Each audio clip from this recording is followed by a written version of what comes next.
અમદાવાદના મોટેરા ગામમાં મેગા ડિમોલિશનની કામગીરી હાથ ધરવામાં આવી। કલેક્ટર અને એમસીની આ સંયુક્ત ડ્રાઈવ છે તેનું આયોજન કરવામાં આવ્યું। આસારામ આશ્રમ નજીકનો આ વિસ્તાર કે જ્યાં દબાણ હટાવની કામગીરી કરવામાં આવી।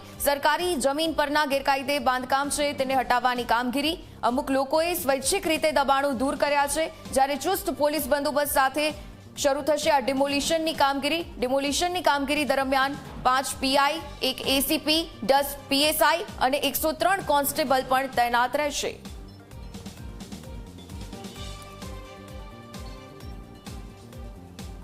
તો આજ મુદ્દે વિગતે જાણકારી સાથે અમારા સંવાદદાતા સપના લાઈવ જોડાયા છે।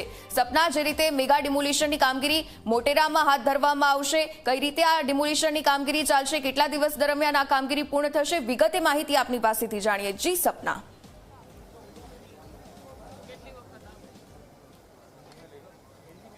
બિલકુલ ઉર્મિલા, જે પ્રકારે કામગીરી કરવામાં આવી રહી છે એ મુજબ 150થી પણ વધુ જે પોલીસ કર્મચારીઓ, અધિકારીઓ સહિતની જે ટીમ છે અહીં ઉપસ્થિત છે અને જે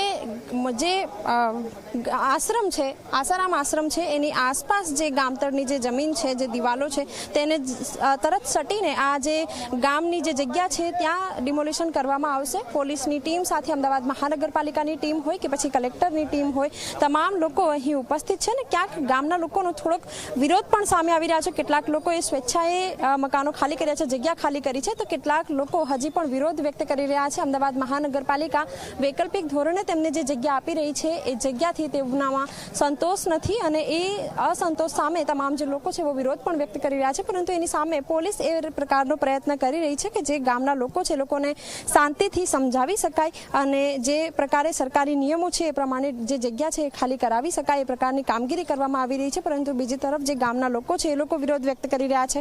તેમનું કહેવું છે કે જે પીવાનું પાણી છે, કનેક્શન છે એ કાપવામાં આવ્યું છે અને ઘણા બધા આક્ષેપો સાથે તેઓ વિરોધ પણ વ્યક્ત કરી રહ્યા છે। પરંતુ એની સામે જે અમદાવાદ મહાનગરપાલિકાની ટીમ અને પોલીસની જે ટીમ છે તે અહીં તૈનાત છે અને ટૂંક સમયમાં જે ડિમોલિશનની કામગીરી છે એ શરૂ કરવામાં આવશે। જી ઉર્મિલા। બિલકુલથી ધન્યવાદ તમામ વિગતો સાથે જોડાવા બદલ।